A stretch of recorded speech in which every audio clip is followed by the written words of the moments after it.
Dumela mahulu, the Nyame Tishin is back, right? Muri Zimbabwe nasi ndauya ndine nyaya ndakusangana nayo pano. Nyaya yasengedzo Tshabangu mushure mekunge aposta photo ranga rina ana Amos Chibaya, ana Chaton Wende, ana Job Sikhala, ana Welshman Ngube vakagara vari parally Citizen Coalition for Change. So panapa muri Zimbabwe chandiri kuona ndiri kusangana ne tweet yakanyorwa nemukomana yesengedzo Tshabangu akanyorwa kuti this unit was supposed to be prevailing until now, but on the contrary, Nelson Chamisa diverted everything to his advantage. But trust me, he will never win this case, which is already in the courts against his misuse of the funds that were supposed to be given to election agents. Never.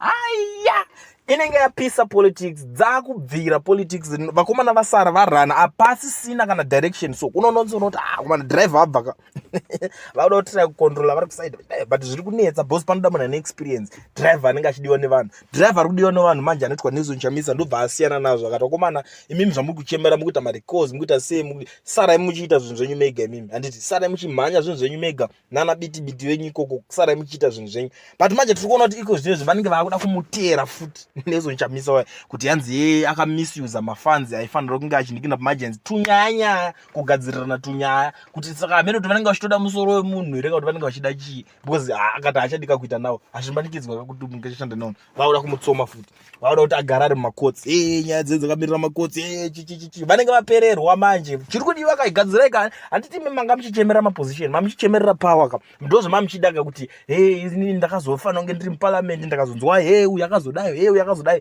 amene kuti jealous racho nerakabva kupi chikontinya iwe hapasina kukontinya kuripo. Kwanza tada kumenesa makotsi itogara ingori nyika yekuendesana makotsi avanhu veZimbabwe. Andifunga kuti Zimbabwe inomal country.